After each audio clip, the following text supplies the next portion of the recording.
এই জন্য দোস্ত বুজুর্গ এইসব জিনিসগুলো থেকে নিজের বাঁচাইতে হবে। আর নিজের জাতি আমাল আর জাতি এনফেরাতি আমলের মধ্যে নিজেকে মশগুল করব। তাহলে বেহুদা কথাবার্তা বলা আর বিতর্কিত বিষয়ে জড়িত হওয়া আর বেহুদা কাজের মধ্যে সময় লাগানো, এগুলো থেকে আমরা এই খেলা বাঁচিয়ে যেতে পারবো, আমাদের হেফাজত হয়ে যাবে। বেহুদা কথাবার্তা, অনাহুত কথাবার্তা মানুষের আমলকে নষ্ট করে দিই, মানুষের আমলকে নষ্ট করে দিই, মানুষের আপসের মধ্যে তোল পয়দা করে দিই। এগুলো থেকে নিজেকে বাঁচাবার জন্য চেষ্টা করবো না ভাই ইনশাআল্লাহ? আল্লাহ তাআলা আমাদেরকে তৌফিক দেয়। আর দোস্ত, একজন দায়ের জিন্দেগি নমুনা হয়, একজন দায়ের জিন্দেগি নমুনা হয়, আদর্শ হয়। মানুষ দায়ীকে দেখে। আল্লাহ নবী ও রসুলকে এই জন্য দুনিয়াতে পাঠাতেন যাতে মানুষ তাদের ইতাআত করে, মানুষ তাদের ইতাআত করে, তাদের আনুগত্য করে। আল্লাহ নবীদের জিন্দেগিকে মানুষের জন্য নমুনা বানাইছেন, সমস্ত মানুষের জন্য নমুনা বানাইছেন। ঠিক এমনি ভাবে দোস্ত, দায়ের জিন্দেগিও নমুনা। দায়ীকে দেখে মানুষ, দায়ীকে অনুসরণ করে, দায়ের ইতাআত করে মানুষ। এর জন্য দায়ের জিন্দেগি দোস্ত নমুনা হইতে হবে, আদর্শ হইতে হবে। আমি দেখি যে আমার জিন্দেগি কি আদর্শ,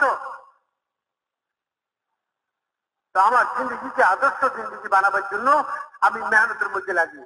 নবীরা তো হেদায়েত প্রাপ্ত হয়েছেন, নবীদেরকে আল্লাহ তাআলা হেদায়েত দিয়ে দুনিয়াতে পাঠাইছেন, কিন্তু আমরা তো হেদায়েত প্রাপ্ত না। তো দোস্ত বুজুর্গ, এই মেহনতের মধ্যে আমার নিজের হেদায়েত এবং পুরো উম্মতের হেদায়েত দুটোটারই নিয়ত করতে হবে, দুটোটারই নিয়ত করতে হবে। এর জন্য দোস্ত নিজের হেদায়েতেও আমাকে চাইতে হবে আল্লাহ তাআলার কাছে যে আল্লাহ পাক আমাকে যেন হেদায়েত দিয়ে দেন, এবং সমস্ত মানব জাতিকে আল্লাহ তাআলা হেদায়েত দিয়ে, সমস্ত মানব জাতিকে আল্লাহ তাআলা হেদায়েত দিয়ে দেন। হেদায়েত আল্লাহ তাআলার হাতে, কারো হাতে নেই। হেদায়েত কার হাতে ভাই? আল্লাহ তাআলার হাতে। আল্লাহ পাক হেদায়েত দেওয়ার জন্য নিয়ম বানাইছেন যে তুমি মুজাহাদা করো, তুমি মেহনত করো, তুমি তোমার দুনিয়াবী তাকাদাগুলোকে আমার দিনের তাকাদা আসতে পারে, তোমার দুনিয়াবী তাকাদাকে তুমি পিছনে করো, আমার দিনের তাকাদাকে পুরা করো, তাহলে আমি তোমাকে হেদায়েত দিব, আমি তোমাকে হেদায়েত দিব। সাহাবাদের মিজাজ হুজুর সাল্লাল্লাহু আলাইহি ওয়াসাল্লাম এরকম বানাইছেন। মিয়াজি মেহরাব রহমাতুল্লাহ আলাইহি কাকরাইলে বলতেছেন যে কোনো তাকাদা যদি আসতো সাহাবাদের সামনে, তো লম্বা চূড়া বয়ান হইতো না, বরং হুজুর সাল্লাল্লাহু আলাইহি ওয়াসাল্লামকে এলান করাই দিতেন। সাহাবাদের মক্কার আশেপাশে, মদিনার আশেপাশে এলান করাই দিতেন আসসালাতু জামিআ, নামাজ তৈয়ার। এটার উপরে এই এলান শুনলে সাহাবারা বুঝতেন যে হ্যাঁ কোনো তাকাদা আসছে দিনের, যা পুরা করতে হবে। সাহাবা একরাম যে যে কাজের মধ্যে মশগুল আছেন সেখান থেকে মসজিদে জমা হয়ে গেছেন একটা এলানের উপরে। আর সেখানে জমা হলে লম্বা চূড়া কোনো বয়ান হইতো না, লম্বা চূড়া তরকিব হইতো না। জেহেন তো বানা হুয়া 13 বছর পর্যন্ত রাসূলুল্লাহ সাল্লাল্লাহু আলাইহি ওয়াসাল্লাম বরাহ সাহাবাদের উপর মেহনত করছেন এবং তাদের জেহেন বানাইছেন, তাদেরকে তৈরি করছেন। মেরে ভাইয়ের বুজুর্গ, সাহাবা کرام জমা হয়ে গেছেন আর হুজুর সাল্লাল্লাহু আলাইহি ওয়াসাল্লাম তাকাদার সামনে রাখছেন। সাহাবা کرام এই তাকাদার জবাবে কি বলছেন? ইয়া রাসূলুল্লাহ, আমরা তো আপনার তীর জানি, তীর, আমরা আপনার তীর জানি, তীর, তীর জানি বলে যেটার মধ্যে তীর রাখা হয়, তা আপনার তীর জানি তীর আমরা, আপনি যেদিকে তীর নিক্ষেপ করবেন সেই তীর সেদিকেই যাবে। আপনি বলেন কি তাকাদা আমাদের কি কোথায় যেতে হবে, আমরা তৈরি আছি। আর অন্য জায়গায় সাহাবা کرام বলছেন যখন বারবার রাসূল সাল্লাল্লাহু মদিনার আনসারদের রায় চাইতেছিলেন, বদরের যুদ্ধের, বদরের ঘটনাতে রায় চাইতেছিলেন, তো মদিনার সাহাবীরা দাঁড়ায় বলেন ইয়া রাসূলুল্লাহ, আপনি আমাদের রায় চাইতেছেন কেননা আপনার সাথে আমাদের চুক্তি ছিল মদিনার বাইরে নয়, আপনার সাথে চুক্তি ছিল মদিনার ভিতরে থেকে আপনার সহযোগিতা করার, কিন্তু এখন আমরা মদিনার বাইরে আসি গেছি। মুহাজিররা তো লাফাই লাফাই বলতেছে যে আমরা তৈরি আছি জান দেওয়ার জন্য। মুহাজিররা তো দিবে, ওরা তো বাড়ি করে ছাড়িয়ে আসছে, ওরা তো বিবল বাচ্চা সব কোরবান করে আসছে, ওরা তো বাকি আমরা মদিনাওয়ালা যেহেতু আপনার সাথে চুক্তিবদ্ধ ছিলাম যে মদিনার ভিতরে থাকতেই আমরা আপনার হেফাজত করব, আপনার সাহায্য করব। এখন আমরা মদিনার বাইরে চলে এসেছি, তাই আপনি বারবার আমাদের রায় চাইতেছেন। মুহাজিররা বারবার উঠতেছে, তারপরে আপনি রায় চাইতেছেন। বুঝতে পারলাম যে আনসারদের রায় চাইতেছেন। আনসারদের, ইয়া রাসূলুল্লাহ, আপনি কি বলতে চান বলেন, কি তাকাদা রাখতে চান? পাহাড়ের উপর থেকে লাফ দিতে বলেন, সমুদ্রে ঝাঁপ দিতে বলেন, ভোরকে জামাত পর্যন্ত ঘোড়া দৌড়ে যেতে বলেন, আমরা সব তাকাদা পুরো করতে তৈরি আছি, আমরা সব তাকাদা পুরো করতে তৈরি আছি। আমরা তো জেনে ফেলেছি আপনাকে, আমরা জেনে ফেলেছি আমাদের জিন্দেগির মাস্টার, যখন আমরা বুঝছিলাম না পুরোপুরি, তখন তো আমরা এই শর্তের উপর ছিলাম। এখন তো আমরা আপনাকে চিনছি, এখন আমরা জানছি আমাদের জিন্দগির মাকসাদ কি। এখন আর পিছনে হঠাৎ না, এখন তো আমরা আগে বাড়ি। বুঝুন তো, আল্লাহ তাআলা সাহাবাদেরকে দিয়ে সারা দুনিয়ার কাম নিছেন। ওই জামাতকে দিয়ে, যে জামাত সবচেয়ে দুর্বল জামাত ছিল, সাহাবাদের জামাত, যান হার লাইনে দুর্বল ছিল, জানের লাইনে, মালের লাইনে, আসবাবের লাইনে, সংখ্যার লাইনে, সব লাইনে দুর্বল ছিল।